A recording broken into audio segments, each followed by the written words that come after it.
This episode is with Emnet Yebeltal, a computer engineering student at the University of Miami.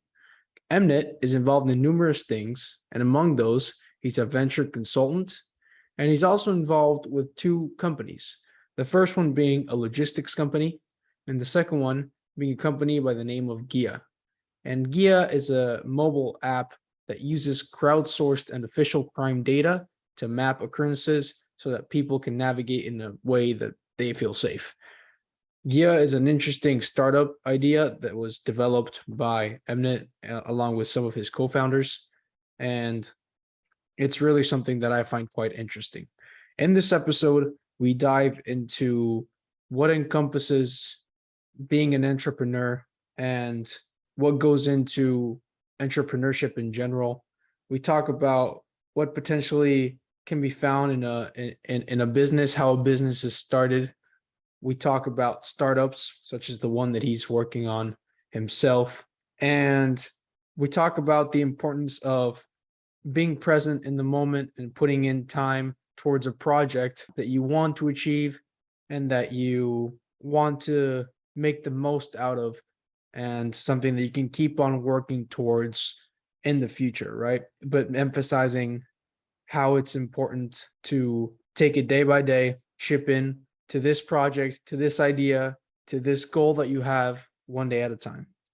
If you enjoy this episode, please subscribe to the channel, leave a rating, or share this episode. Thank you for being here, and I hope you enjoy this episode.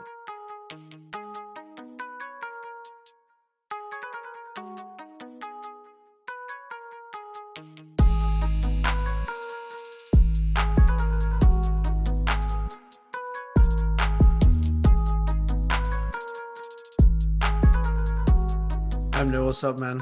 Good to finally meet you. Yeah, absolutely, man. A pleasure, man. After all these months, and sorry for all the rescheduling, but it's great to see you, man. Yeah, no, it happens. Life gets in the way, bro. I mean, you've been busy, right, with all your business and stuff like that. Absolutely, yeah. We're right now building out the MVP of the app, but then also I run a logistics business with some other partners. Okay. We help with like freight transport nationwide and like managing it, and that's a startup on its own, but it's a little bit more cash flow, so it's not as much like fundraising and projection, but it's like direct cash flow. So doing that, and then moved just got a new lease, so all that stuff. Okay. Yeah, so you've been busy. Yeah, for sure. What it's like, so how many projects, I guess, are you working on? Is it I know the Guia one is not, now you just mentioned this one. Are you doing any other things? So I mean, I'm just a student at I'm about to be a senior at University of Miami. My two main things is Guia, the app, and then the logistics business. So it's like freight transport and moving transport. So it's a lot in logistics, supply chain. And then I just do stuff at my church, but that's all it is right now. Yeah. I had a lot of things before in terms of like data science, like machine learning, AI, all this stuff. And then I just like cut them down and putting my eggs in these baskets now. Yeah. What's your major? Computer engineering. Okay. Yeah. All right. So, is that, what department is that in? School of Engineering. Okay. Yeah. Nice. What exactly encompasses logistics? Like I'm in the business school, and we don't really learn too much about stuff like that. It's more so once you have the product, what to do with it, not so much the transportation of it. So what if you can explain that a little more? Yeah, no, absolutely. So like behind every backbone of a business, like for the most part, physical. So I don't know if you know anything about tech, but I like to relate it to tech. So like tech, there's like clouds and data centers, and the way there's fiber optics pipelines in which data is transmitted, Wi-Fi, things like that, network servers, and like my major. So I'm just gonna put it out there. My major is business tech, and it's pretty much computer science inside of business. So so I can relate with you in that sense. Okay, perfect. And now I know that I can trust that you know the analogy. So it's like behind every software, everything, there are servers, fiber optic wires, networks, essentially these pipelines in which data is transported. Essentially, like in logistics, like our version of data is like commodities, right? So lumber, steel, like any type of equipment, sometimes it's either like for part of the manufacturing of it, so like the hard materials, or like the actual product. So like having like glass or turntables or like different equipments. But essentially behind any business that has commodities, it's usually they're either inbounding, so like importing, or exporting out these products at large scale, right? So it's not going to be like a FedEx or UPS. So a lot of times it requires these, trucks, and either trucks, planes, boats, to move the commodity and transport it to their client. So that's kind of like essentially like with logistics, it's like, okay, like on a large scale, how do you operate and handle those and do it for a good price? So a lot of times, a lot of companies outsource their logistics in terms of, hey, I need this transporter picked up or dropped off from point A to point B, and then my company, we kind of handle that transportation. But it's like fully part of the supply chain, so when gas prices go up, there's issue with being able to get things at good rates, because everything's going up, because gas is like used for transportation. So trucks, planes, boats, like they need gas. So when gas prices rise up, then it affects the whole supply chain. But that's kind of, I would say, in a short way. I don't know if that was give you some clarity. Yeah. On what Yeah. No, it makes sense. Something that I was thinking of now that you were mentioning this is, I feel like this whole supply chain thing, kind of like having the middleman to transport everything that's needed in a business. I would think that going into the future and as technology progresses, I think a lot of these things are probably going to become automated. I think I wouldn't know too much in depth as to what could become automated or not, right? But if you're getting into this business or this type of work, like what are you worried about that, or is it something that you are taking into account? So one thing that like essentially like the reason why I'm doing this now is in the future, I actually want to be part of the person who brings in a lot of like the tech. So like emerges in all that tech. So it's like now, like with the knowledge and the learning insights I'm getting on the technical side, I guess I'd say, I'm able to like use that to implement into the network as a whole. But honestly, because of all there's a lot of complications when it comes to logistics, whether it's communication of things or trustworthiness, like there's always going to be some part of it not being automated, because of the fact that one, it's like competition, competitive rates, preferences to exactly what you want. But most of all, it's like, because there has to be some human experience, unless you're talking about like far as like self-driving, airplanes, trucks, boats. If that's the case, then it could really, really be automated. It'll definitely require like a lot of cash flow, or like some third party, regardless whether they're providing the technology or not. But like that's what we're hoping for, essentially, because anytime technology is brought in, it brings a lot of potential for scale. Yeah, I was thinking along the lines of, like you said, this automated transportation, kind of like maybe automated trains, to where companies wouldn't necessarily need to hire trucking companies or just truckers in general, right? Which wouldn't be good for that industry, but it would be able to, in the long term, cut costs from the companies trying to transport these things. I mean, trains are still definitely part of the transition process. So a lot of times from like the ports, they bring them on trains and then bring them in to certain warehouses to store, or then trucks to transport. But trains are still a very active part of the process. And even then, even if they have automated trains, one company is not going to own that train. So it's like, there's still that middle, party. You know what I mean? Yeah. Someone is instead of that single company. So it's like, hey, I'll pay you to put your stuff on your train and move it out. Right. So you think there's always going to be some sort of manual labor involved in it? Yeah, I mean, if not manual labor, I don't think it would be manual labor, but I think there's some level of a third party, because the technology or the tools are just like going to be expensive. Like it might as well be someone outsourced who pays for it, because it'd only be worth it for you to purchase it or like have it in-house if it brings that much volume, but if it's not as much volume, then it's like, okay, like is our ROI worth it? And that's what a lot of businesses thinking. Like some businesses, if they have, like, for example, Amazon, at first, maybe they would have, hired out transport trucks, but now they're transporting it all themselves. You see all these Amazon trucks, and Amazon is, buying out planes to move things, but like it only becomes useful to bring it in-house when it's at such a high volume. But for a lot of like businesses, from large to small, like there are things sometimes they're like, wait, we can't actually even get a hold of this.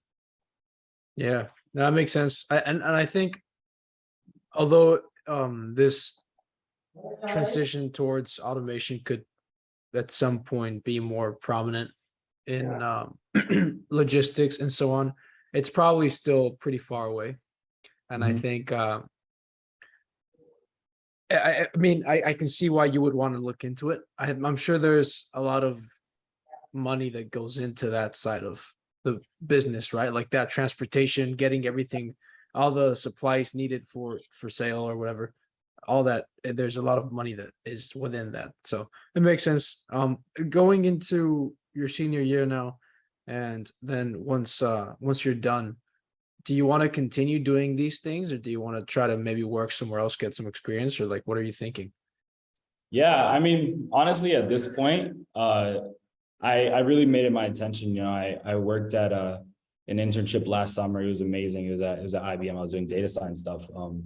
They treated me well. I loved the experience and everything. But when I thought about doing it every single day and kind of where I wanted to see my scopes of really, feeling purposeful, I kind of decided at that point, I was like, okay, I think it's better that I'm young. I can take a lot of risk, and I'd rather just like hedge my bets and learn along the way for sure. Yeah, I'm on the same page with you on that.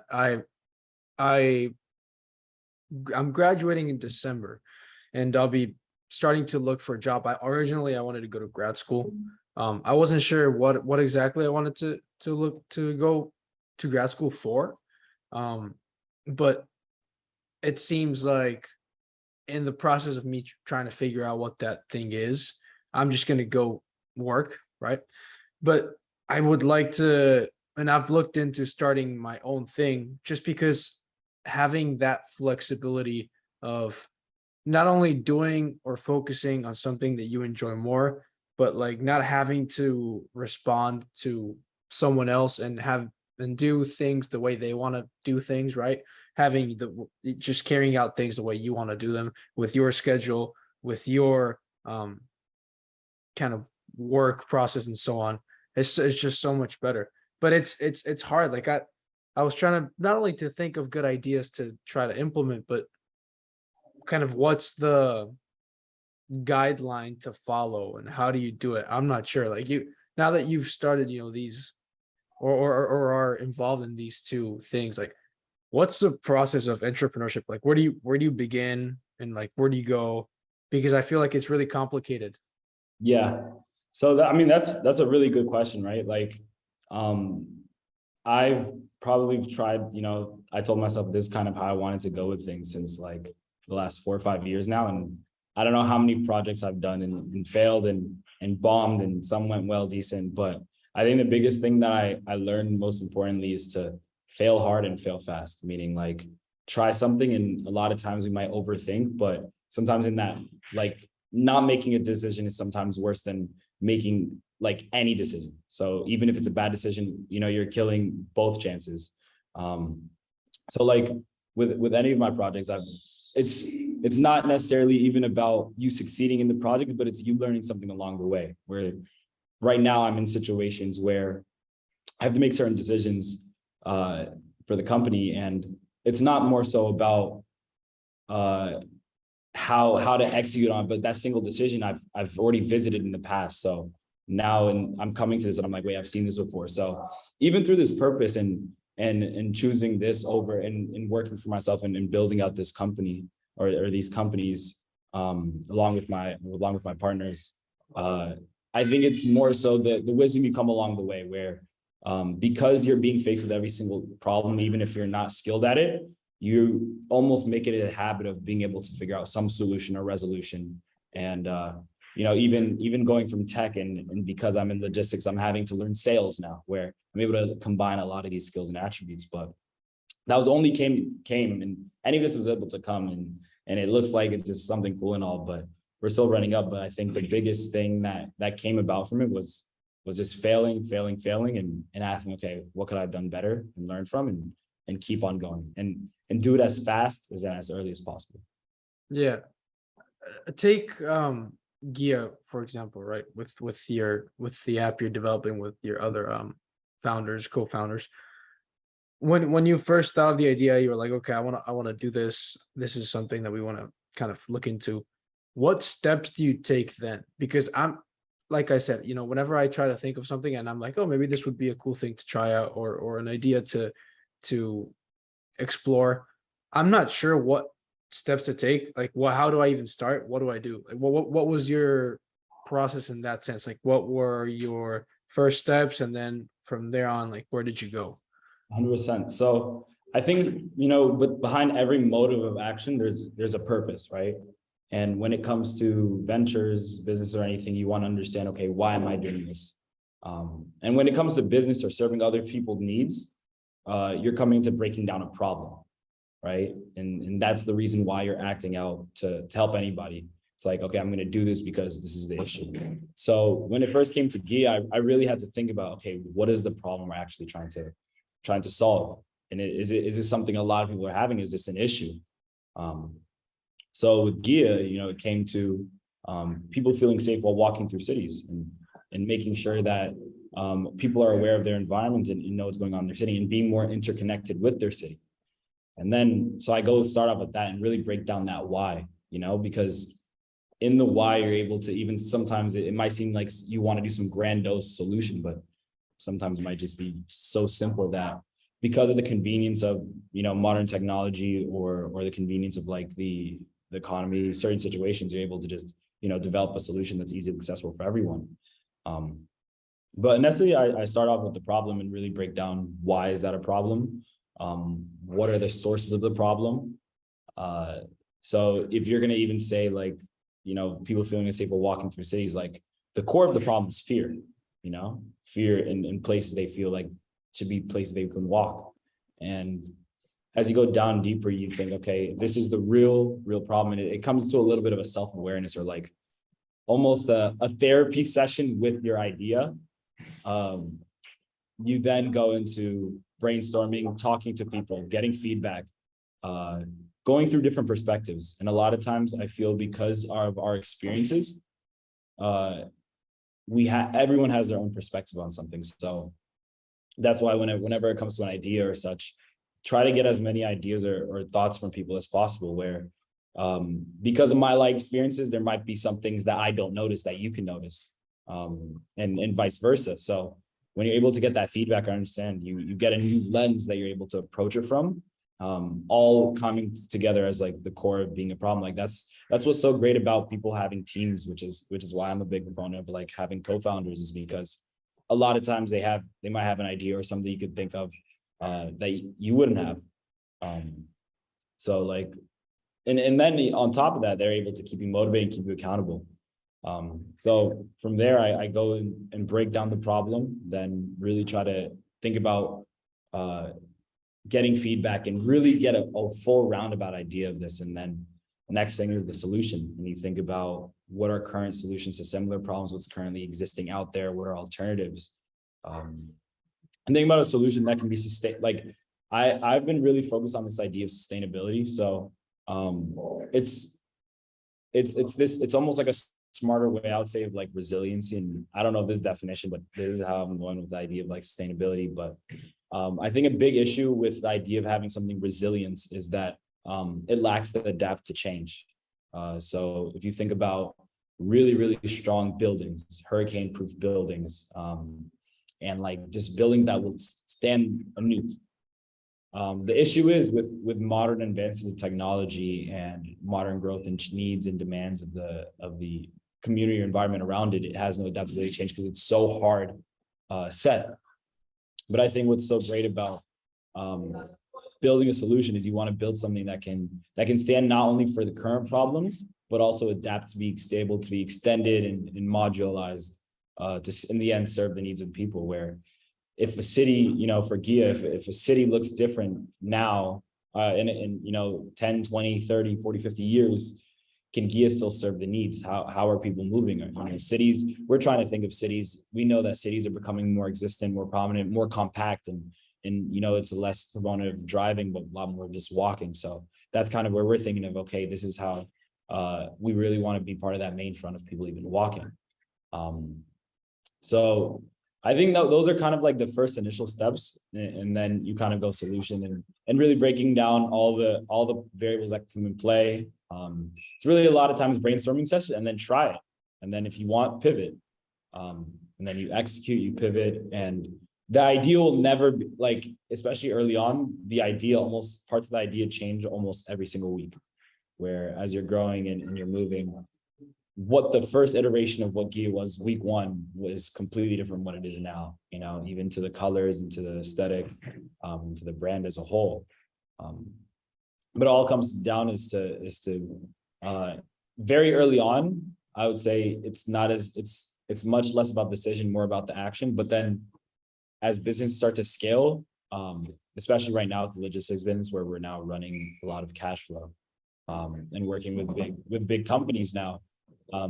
It's to the point as you scale up, it's not about the decisions you make, or it's not about the actions you make, but rather the decisions you make.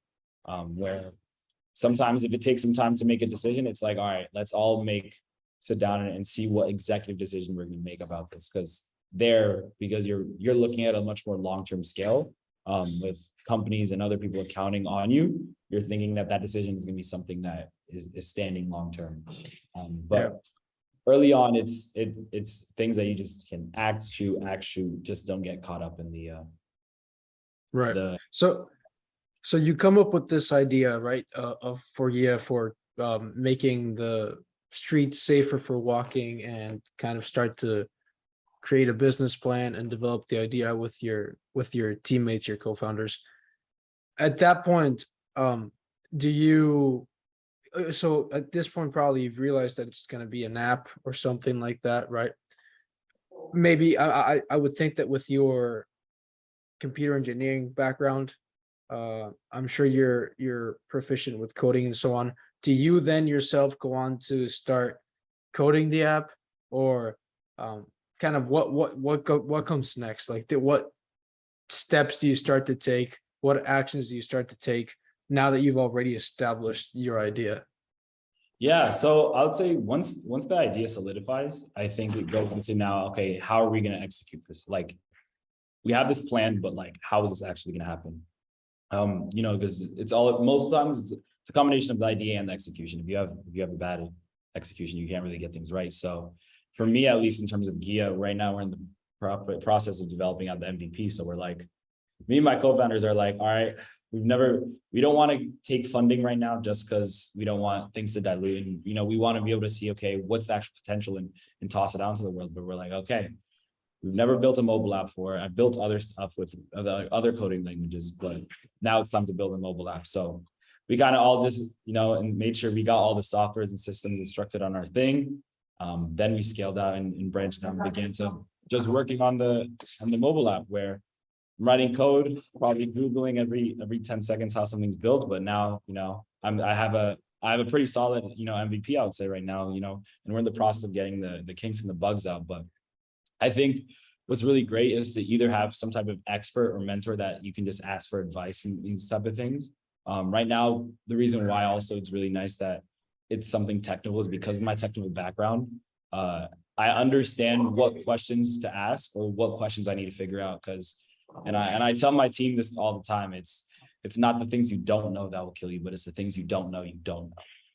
So with having some type of mentor to either ask you the right questions, or you having the experience or the expertise in that background of whatever venture you're trying to do, then you could be able to know what type of questions to ask. But right now we just out and building the mobile app, and I've built other type of like software and on small scale, but this is probably the first big scale one. So we're like, okay, let's see what is the simplest, most working thing. But once we start things start picking up space, and I don't have the speed or the capacity to handle it, we'll definitely outsource and bring some engineers on. So I was gonna say, I feel like it's difficult, especially if you don't have a background in something to do with computers, more so in the coding aspect of things. If you've never coded before, if you're not very savvy when it comes to those computer related things, right? I feel like if you want to start something tech related, it's very hard to do it. Would you say that in that case, in those types of scenarios, it's best to then maybe look at outsourcing your app to someone that can actually code it? Would you say that maybe it's best to look into coding it yourself? I would think that the biggest thing would be saving money if you do it yourself, right? Are there other factors that you need to consider, if you want, whether you want to do it yourself or reach out to someone else to do it? Yeah.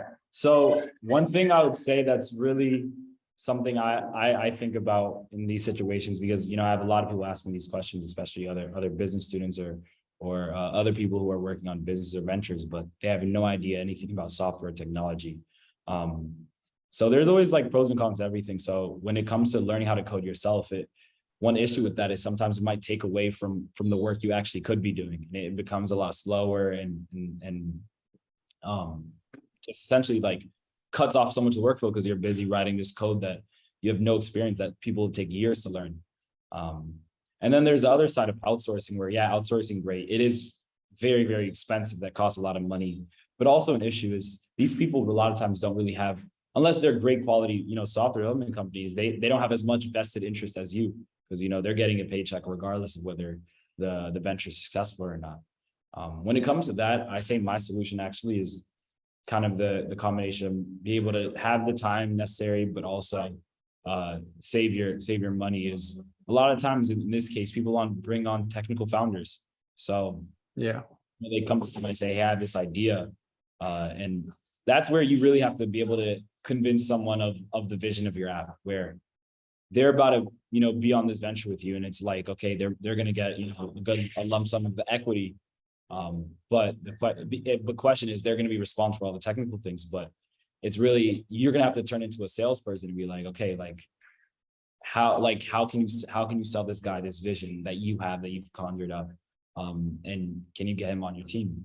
So in these cases, I would always bring on a technical founder if I had no idea what I was doing, so you could focus on the business and the other core aspects of it, while they do the technical side. But when it comes to a mobile app, like even as I'm building, the actual app is like 40% of the whole process. Like it's still a business independent. But that's something that I was also going to ask you. With your app, for example, I would think that the majority of the process goes into developing the app itself, kind of like perfecting all the aspects of it. If it has some sort of bugs, fixing it, making sure that everything runs smoothly and it has a good interface and so on. I would think that that's the biggest part of it. Like, but again, with your co-founders, I remember from the documentary I did with Noah. And I used the clip that I think you guys when you went to, what was it? Was it in the ACC venture? Yep. Yeah, so it was I think you have two other members in your team, right? Yeah. So one of them was more focused on the business side of things. What do they do? Like, what I feel like there's not much to do from their side of things as there would be in the technical side of things. Yeah. So actually, the person who was more focused on business development, actually, we decided like about a month or two ago that he had some other stuff he wanted to work on. So he's no longer he's alive. He's no longer with us, but he's still alive. He's doing great. He's not working with you anymore. He's not working with us. So when it comes to Gabby, I think what happens is, like, we all have strengths and weaknesses, and even as myself, I have some weaknesses too. One of the things that she really focuses on is understanding the product, because with building an app is very like straightforward, right? The code, the functionality, the logic. If you have that all together, like it's not like if I knew the design of if I can figure out the design of the app and all I have to do is code it, like that's great. But rather than just building an app, there's a lot of apps, but the question is why are they not so successful? But I personally think a lot of times the issue comes with really thinking out the product, because in the end, yeah, it's an app, yeah, it's technology, but it's a product that has to serve needs. And if it doesn't, and if in ideation it doesn't serve needs, then how can it be useful? And then the question is it serving enough needs to the point where it's bringing value, where we're able to monetize and have it serve the cost of building it up, you know? So between all the business model, that honestly building the app is, for, I would say, something more simple. But even before writing any code, there's a lot of logistical things, right? So we're working with a lot of data with the city and town. It's okay, how do we get that data? How can we streamline it? What data would be valuable or invaluable? How do we store it? Storing it's easy, it's a technical thing, but it's question what data we shall not show. How do we avoid one thing with Guia that can be an issue is how do we avoid making sure we don't gerrymander or create lines in jurisdictions of safe and unsafe spaces, because we don't know, it's about serving.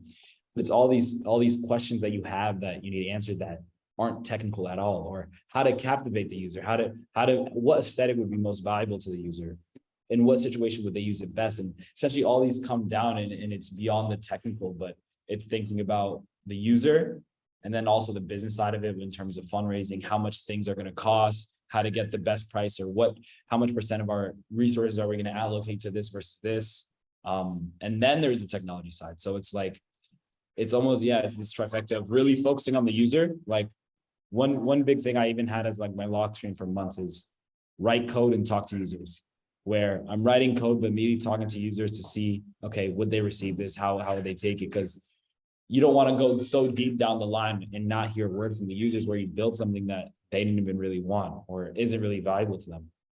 So even much beyond that, like the technology side is very simple. People have done apps before, but because it's a new idea that people haven't done and there's similar ideas to it, but it's still a brand new concept. A lot of the brainstorming comes from I say logistics, but like the operation side of it. Like how is this actually going to maintain, operate, reach our users and who even our users is. Yeah. So is Gabby still part of the group, or did she leave? No, she's a part of the group. She's amazing. She's been so right now as so you had two people that were focused on the business aspect, and then one of them left, and Gabby was the one that stayed. So I would say I worked on a lot of the the operations. So like how we work as a team, project management. He worked on more so like the business development, like the financials and pitch deck, business plan. And then really focused in on the user experience and really valuing our users. So even to the aesthetics of our design, our colors, our brand, everything that almost is, I would say, in a B2B business, you would say customer facing, but in the same way, this app, she focuses, or her primary lead is everything customer facing. Okay. So the non-technical side of it, it's goes along the lines of researching about what kinds of things would make the service provided better, the app better, and also kind of like reaching out to, like you said, maybe police stations in different cities, and just gathering information and researching to then make the idea more solid. Is that kind of and the finance aspects of it, figuring out what kind of financial situation would be ideal for the app to develop or to flourish in? No, absolutely. So a lot of it is going to be a process of research where it's not even building, but it's research on solidifying the idea, but also solidifying the business where, okay, we're building this app, we have a lot of users, but how is this going to be paid for? Are we providing enough? Are we going to charge our users? Are we going to charge other brands to support it? Kind of how are we going to be making money so that the business can sustain itself? So beyond the technical apps, it's really, yeah, a lot of research process of understanding our user audience, and then also understanding how the business will actually sustain itself for Right. long term.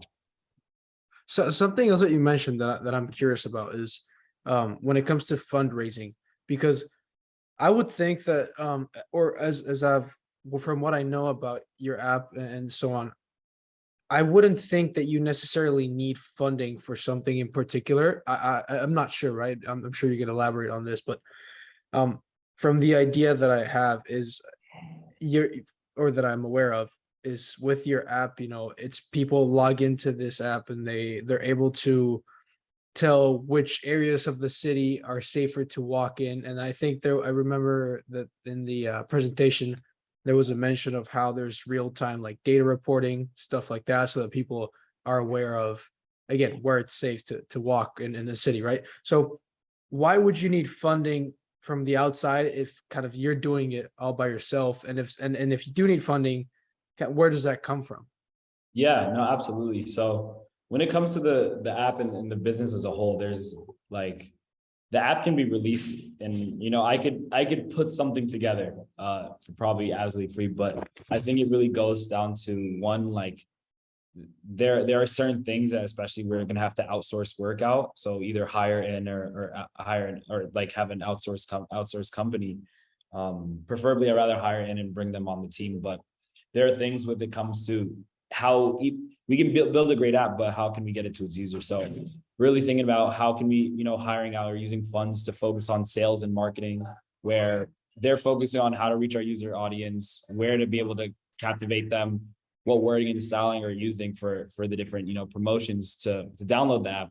But then on top of that, only I would say I can only go so far when it comes to the engineering of it. In the future we want to use some proprietary algorithms on the app and for the maps, and there's some things that as I do it, I can try to make something that's some mediocre quality and get that done, which is great for our first iteration to talk to founders, say like to funders, which is like venture capitals and angel investors, say, hey, this is like what we're working on and this is what we have so far, just us alone.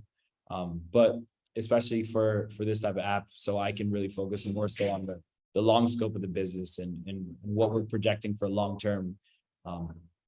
We don't want to get caught up so busy in running the business, working in the business rather than working on the business. So because it's such a new venture, like later on we want to be able to have people designated for certain roles. So the minute the app is released, things are being moving a lot faster, and it's better that me and my co-founder Gabby just work on the business and thinking about long-term things, and the things such as like maintenance, updates of the app, constantly making improvements to the app, things like technology. Those things we can bring on experts that can execute on these things a lot faster. Right. Okay. But I that makes sense. Like down the line, as the app maybe gains more notoriety and starts to get more complex, you probably want people that dedicate or have dedicated a lot more time into learning about these types of things that Yeah. can then make a better looking and product for the users. That makes sense. And also like you mentioned marketing, man. That's such a big aspect. Like nowadays, not just with apps, like with the podcast, right?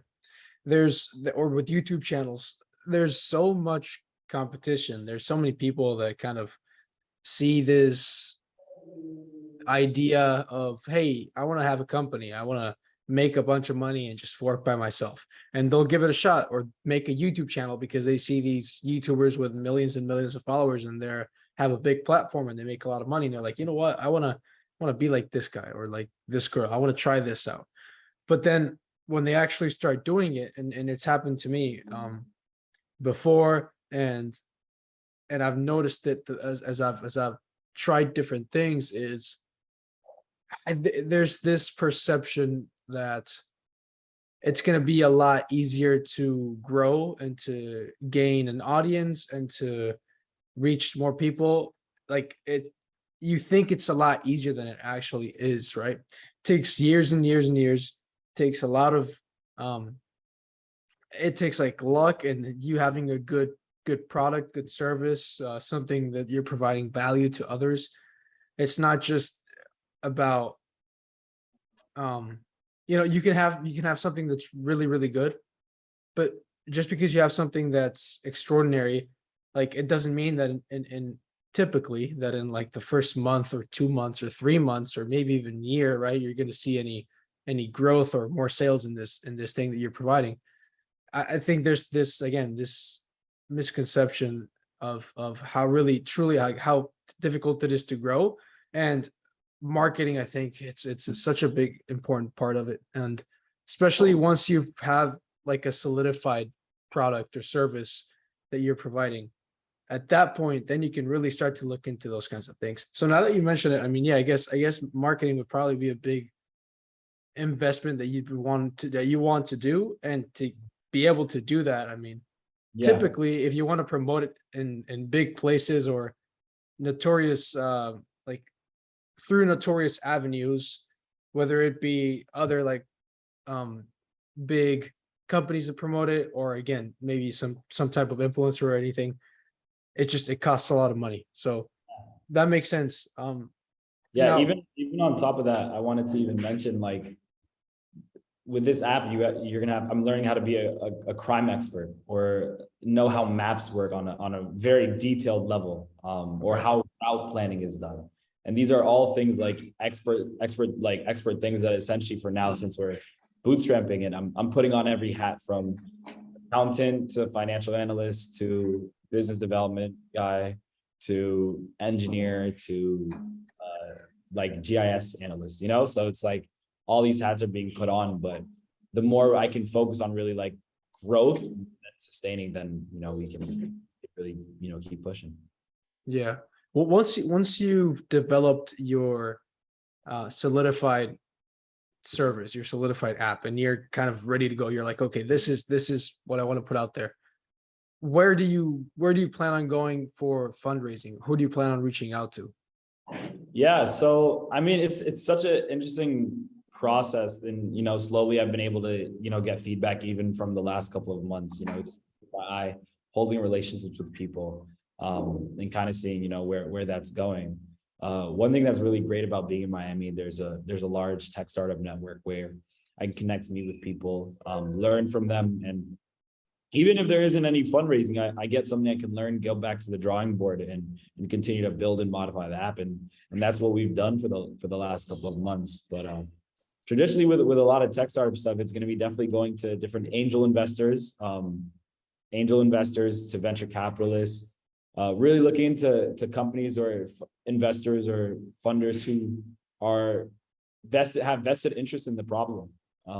More so than What's the an angel investor? I'm not sure what that is. If you So could an just angel investor clarify that. is so a venture capitalist company is and I think I have, this is how I have it. This is what I believe it to be. So for full disclosure, it might be wrong. Venture capitalist is essentially what they're doing is they're they're companies that do a lot of expert research on putting together portfolios of very early on new companies. So they're very like high risk company where they invest other people's money together in this pool to raise fund to be able to essentially give or invest into for like very high risk, high reward startups. And angel investors are essentially people who they just have a lot of money. A lot of times they're in some type of network where they hear about different companies, and that one is a more like one-on-one relationship or a network relationship. So angel Okay. investors who just have a lot of money, and they see the vision purpose, and they're like, hey, let me invest. Which is why they're just an angel. Yeah, I got it. I wasn't sure what it was. No, absolutely. You kind of get told about um regular investors. I hadn't learned about that concept. And I think there's also, websites where you can put this stuff out there, like Kickstarter, I think, right? That's actually a crowdfunding method. So that's a little bit more different, and that's more like audience raised. So it's like, hey, I have this idea, and anyone can donate, whether like $1 to $10 till they raise their amount. So that's like using like regular society, but when it comes, that's another option, but that's probably like that one's a lot of marketing to actually be able to get it out and creativity. But for the most part, traditionally, like pre-seed, a lot of times it's angel investors, and then as you at least get to some level, then you can start going to regular like venture capitalist companies. Yeah, is that we've mostly talked about Guia, but with your other business that you're involved in, or would you say that you're kind of in that developing stage as well, or are you like in the initial phases, or more towards kind of actually being able to put that as it's a service, right? Trying to put that service out there. One thing that's really cool about being part of both these companies and being founders of it is that so Guia is a lot more of like a tech startup. So it's like, hey, we're gonna build this very new innovative idea that it might work, it might not. We're testing it out. High risk, high reward. So most startups are very high risk, but they can reward you very well. But with this logistics business, it's called Exodus Quality Logistics, or Exodus. It's much more of a cash flow business, meaning it's a service that people already provide. It's very simple. I do this for you, you do this for me, or you pay me this amount. And it's not as much of a projections thing because it also doesn't require too much startup costs. So we had a couple startup costs that we had to take care of in terms of licensing, forming, all this stuff. But then immediately you can go into depending on how much you know on this, or you can go right into business. So that one's almost like a very cash flow quick. Well, some startups take 10 years before they start gaining money, and they have to be fundraising $60 million and end up being worth 100 million and to $1 billion. Those unicorns are $1 billion plus, but some cash flow business, they can be like 10, 12, 13 million and just play it off out there. It's very clear cut service. Right. But with Guia, it's brand new. You're trying something that you've never tried before, and you can success and fail. But with that in mind, yeah, we're very early on this business. And we've had many different like pivots and transformations and essentially extensions to the business of what we provide. It's been about, I would say, starting from the first iteration of it. This August, it's about August. So a little bit under a year, maybe 9 months. But we're still like very much in the early stages, like where we're making cash flow, but we're constantly reinvesting the cash flow and circling it up to be able to, provide better, more services. But that one's definitely a lot faster and can come much faster in blink of an eye. While Guia, it's going to be, a lot more long-term. Would you say that you're putting kind of like 50-50 attention to both companies, or are you diverging your attention to one specific one more than the other? Yeah, it's interesting you asked that, because it's always something that like I think about and make sure it's, whatever I do is justified. It's really tricky because sometimes your mind and heart can be one place, but you're doing something else. And then also like the question is like financials. Okay, like Exodus is actually like it's paying my bills now, so it's like, all right, like this can't fail because this is essentially what it's going to take off as a job. But Guia, it's this new innovative idea. My idea is always going to be in tech. With logistics, it's not as much tech, but with like a lot more of a tech startup thing. But it's a more shiny project. It's a shinier project, like more intriguing project, and then the stable, consistent, like secure project. So it's always like a balance. But I think really how I've been able to do it, which is really great about having co-founders, is that when one thing is requiring more attention, they can provide and support on that. Well, if the other one's for asking for more of your attention, they can support and provide. So it's been really a balance where, like, depending on the month, I can be focusing more on Guia, and dependencing on the month, I can be focusing on more on Exodus. So for like very early stages of Exodus, I was focusing a lot of my attention on Guia, but also because I was in class and we are very early forming. But now, because we're doing things that are very simple, straightforward, building up MVP, I can make sure X is okay, so I can take care of my financials and pay the bills and such. But I would say it really depends on the time and the situation of both businesses where my attention goes to. But in the end, I would say like I'm very much placed in both. Like if I don't think I could give up one for the other. Right. Do you have any projections as to when you'll be able to launch at least like the beta or initial versions of Guia? Yeah. Guia, I mean, with every business, you always have a plan until someone punches you in the face. So uh we're expecting to hopefully release in Q4 of this year. Some initial MVP for the small neighborhood of Coral Gables, or in the Coral Gables community, at its earliest foundation. So we're excited, hopeful of that. But in the end, between a lot of the operation processes, technical stuff, there might be things unexpected that we don't see, that we have to, okay, let's get this signed and get this signed. And there's a waiting period for this and that, but hopefully Q4, if not Q1 for sure.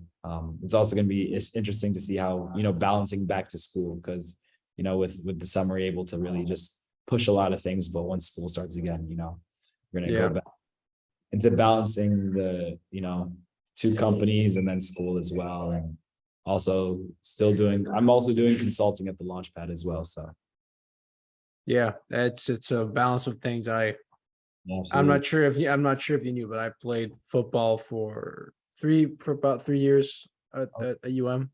Oh, And it was always difficult to balance school and social stuff and athletics, because it's a big time investment, just like I'm sure business would be, right? yeah. Now that I don't play anymore, I try to invest my time elsewhere and still try to incorporate other things. And I mean, I think as long as you're using your time for something that's productive and that gives something back to you, that's always good. But yeah, but it's always also hard to balance things if you kind of are or have this ambitious nature to where you try to incorporate a lot of different aspects into your day. So Yeah. I can relate with you in that sense. Yeah, I think it's really interesting. Sometimes like I wish I had like less desires, because then you could at least, have them stable. But I'm a very stubborn guy and I want a lot of things. So it's like, all right, I'm gonna figure out how to put all these eggs into all these baskets and see where it goes from there. But I think what happens is like we have so much time, and if anyone can get really creative and figure out how to get all the things done, where like I've looked back and I've done more in a month, than I've done in 3 months, just because of things having to get done and things, I was very stubborn, and like one way or another, it's getting done. And that's the cool part. It's about mostly the journey, and it's like I always imagined about like this idea of like going to war and essentially building yourself up for war, so that once everything's peaceful and calm and everything's stable, you still have these skills that you've produced and you're trained in, where if the time makes it, then you can get things done. But I think that's part of what makes life fun. If I didn't have all the things I would be doing, I think I'd be pretty bored, and I don't know what I would do. Yeah. I always got to be focused on something and kind of I always try to have some project going or something, just because if not, I don't, I wouldn't say I necessarily get bored, but if I'm not putting my time into something, especially something that I find again to be productive, I Yeah. kind of just start to feel down and upset, and it starts to mess with my emotions, because I just start to think a lot, and Yeah. I'd rather just spend that energy of focusing elsewhere and focusing on something that I do want to kind of like get something out of. So I know what you mean. I think that ambition and just wanting to be able to put your time into something and using that energy accordingly, right? I think that's always important. Yeah. A lot of time I feel like there's people that, going back to the time thing, I think a lot of time there's folks who kind of feel like they have a really busy day, they have a really busy schedule, like, oh man, I'm so swamped with so many things I have to do.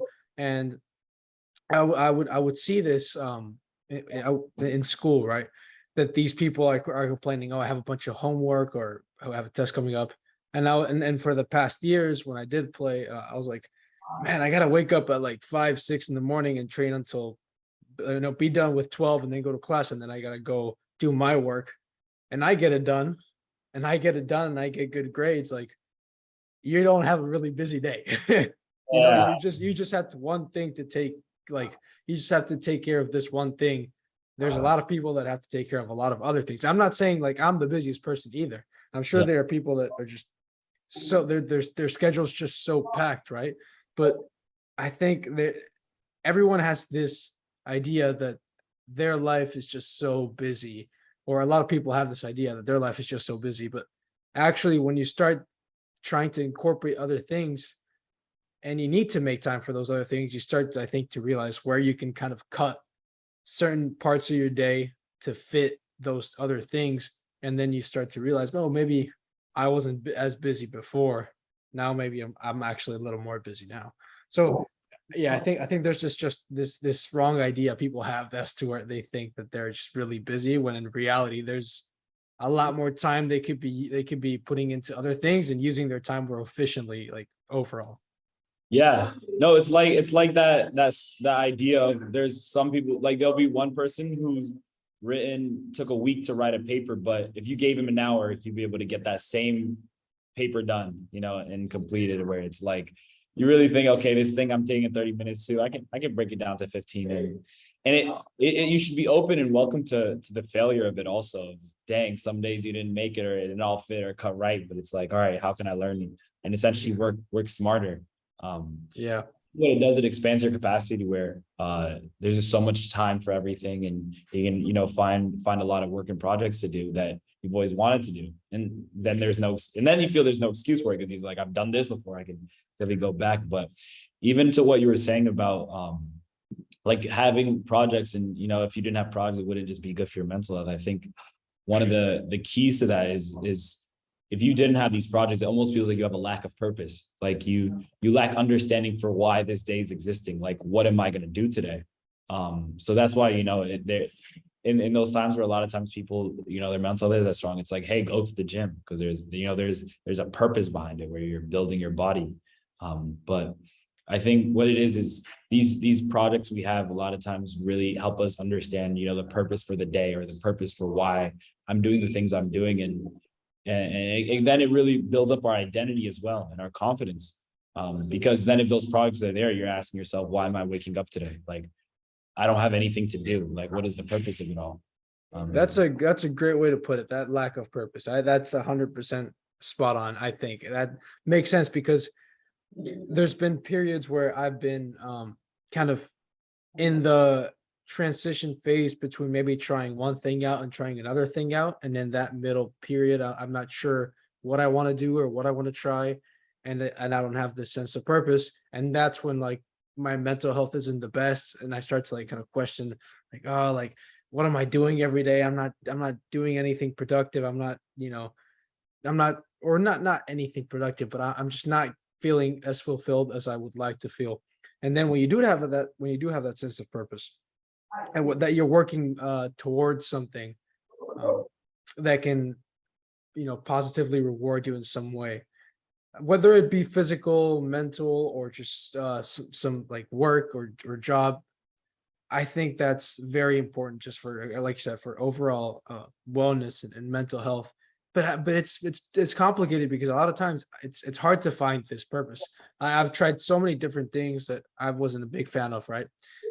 And I end up like just not finishing that project or not completing that thing just because I wasn't really interested in it. And then I try to find something else, and I maybe don't like it either. I'm in like this zone right now to where I'm gonna graduate, and like I said, I'm gonna start working because I have to make money, but I'm not sure what exactly I want to do. Like I my major was there were some parts of it that I was okay of, like with there a lot that weren't, I wasn't too fond of. I just did there for the most part. I wasn't a big fan of what it was. I think there's other fields that I'm more interested in than the one I was focused in. But then again, like the way we get taught things, and the way we get taught certain subjects is not very interesting, right? Like I chose my major because I like technology, and I still do. I think it's really, really interesting.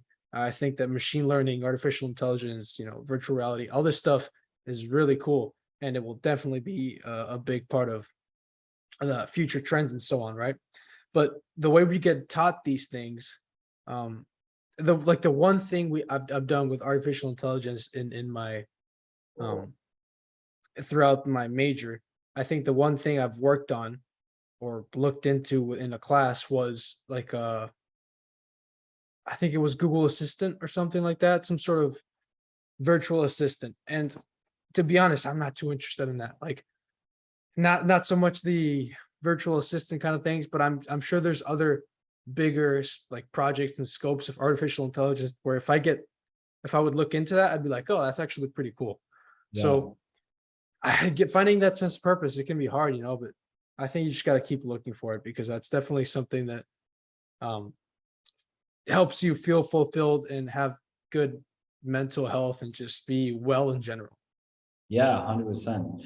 And even with that is like along the process, you're getting so many experiences. So when people don't understand what they want to do, what they're trying to do, it's like try one thing and be consistent in it, and then go and explore as many things as you can. Like there's so much on this earth that we even still yet to realize are fun, and you in that passion and your purpose, you can really grow in it and almost fall in love with it, and live days where you feel like you're not working, right? Like there are people who are passionate just juggling, and they've just locked it there, and they're on YouTube making millions making juggling videos, where you can almost sustain yourself off your passion and off your purpose. That's the goal, right? Like to be able to work in something that you don't think of it as work in the first place, and to hopefully be financially stable and secure because of it. I mean, sometimes I think you can end up doing something that you don't see as work and that you really enjoy, and unfortunately a lot of these times those particular jobs or those fields maybe don't pay very well for whatever reason it might be, right? But if you can do something that you really enjoy, that you're very happy doing, that you don't see as like something as labor, as something that's you know that you don't enjoy, and you're able to, like, again, be financially secure because of it, I think that's the goal, right? You're just that's the goal. That's when you're living life. And you don't even know it. I think you just gotta keep looking though. It's hard to find it, but at least that's what I'm gonna do. I'm gonna keep trying things out, keep learning about things that I enjoy learning about. Yeah. I tell a lot of my guests that are on the podcast, but one of the main reason I'm doing this podcast and I enjoy doing it is because I like to learn, but I like to learn about stuff that I'm actually genuinely interested in, so I'm very interested, for example, in the brain and neuroscience and neurobiology. So I've had some neurobiologists on the podcast, talk to them. I've learned, how some research is being done right now to where they're connecting electrodes to certain parts of the brain, and then they're able to write functions in the computer so that the signals are sent from the computer to the brain to then be able to have a person that's maybe that can't that has some sort of spine problem or something to then be able to have movement again. So that's an integration between how like computers and machine learning is integrated into the brain and neuroscience. And that's something that I'm interested in, for example. There's a lot of other things that I am as well. But one of the main reasons I did it was because I get to talk about these things and learn about these things that I actually enjoy, and not have to kind of plow through education, which I don't necessarily find interesting a lot of the time, or in subjects that I don't find interesting. I kind of have the ability to choose who I want to talk to, who I want to learn things from. And so that's something that I enjoy doing. That's kind of a big reason why I do this podcast. Yeah, no, that's really cool. And I think it's a great mechanic where you're turning into like a venture you have and essentially creating something, new into the world. And I think a lot of the process is almost like planting the seed, right? So like as we're planting the seed, we're going to be watering it, cultivating and take care of it, but you're not going to see anything, like a lick of nothing, until sometimes even months, if not years. Like I think a mango tree takes like 10 years to produce a single fruit, so it's like that process, especially with our passions. And we were talking about people trying to build YouTube channels where it's going to take them years before they get a final blossom, but it's part of that seed. And once you know that seed, and that's the fruit that comes out of that seed is what you want, you plant it and just like take care of it and steward it and be responsible for it, to the point where it can grow and then it could produce fruit. So especially that's a great analogy. Absolutely. And that's what I want to encourage you, that like that's the plant we're providing for, and I'm working with Guia, and it's been I'm looking at the date right now, it's 8-9 months and lick of nothing, just because I'm growing it out, and the logistics business, we're all reinvesting in it. But there's gonna be a time where it produces fruit, but if not, the fruit comes out in the end. If you keep on pushing long enough, you will produce fruit. Like, one person that like I was thinking about was Gary V, how he was like used to work at a wine store, and now he's Gary V. But it's like the more you water the plant, sooner or later, it's gonna produce strong fruit. Yeah, and I mean, hopefully enjoy the process of doing so, right? Yep. No, 100%. That's important too. Because it's hard to keep on watering the plant every day for years if you can't enjoy every day watering it. If you're just looking at, I was talking to the other day with another guest in the podcast. He was saying, like, I'm reading, he went to UM as well. He's a personal trainer now, but he does like physical therapy and stuff like that. But he was saying how he's reading this book about being in the present and focusing on the present, because a lot of people focus on the end result, on the future. Like, once that tree's grown, hey, I want those fruits, right? That's what I want. But it's really down the road. It's not right now, right? Right now, it's watering the plant every day. You can't focus on those things later on. You have to focus on the now.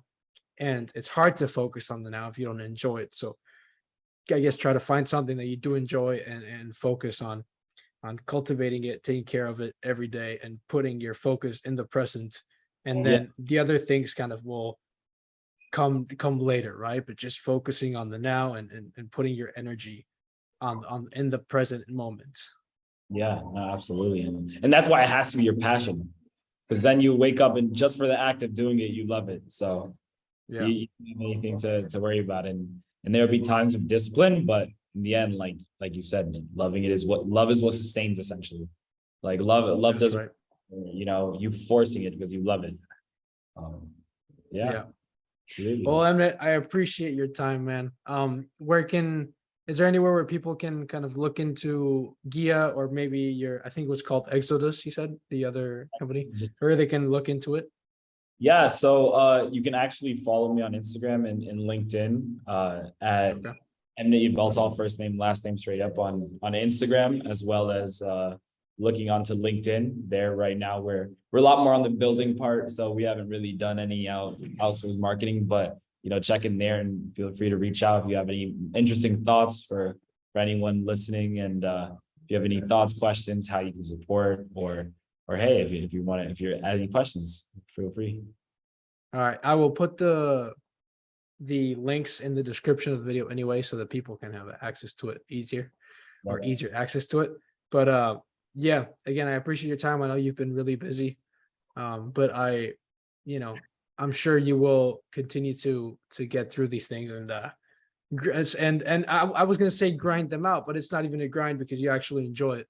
Yeah. So in a way, I guess it is, but enjoying it. Watering the plant. That's watering the plant. All right. That's right. Absolutely. And pleasure talking to you. It's a great conversation. Got me thinking about things I haven't thought about in a while. Yeah, no, same. I'm happy that we did this. Yeah, absolutely. All right, well, thank you, Emnet. All right, absolutely.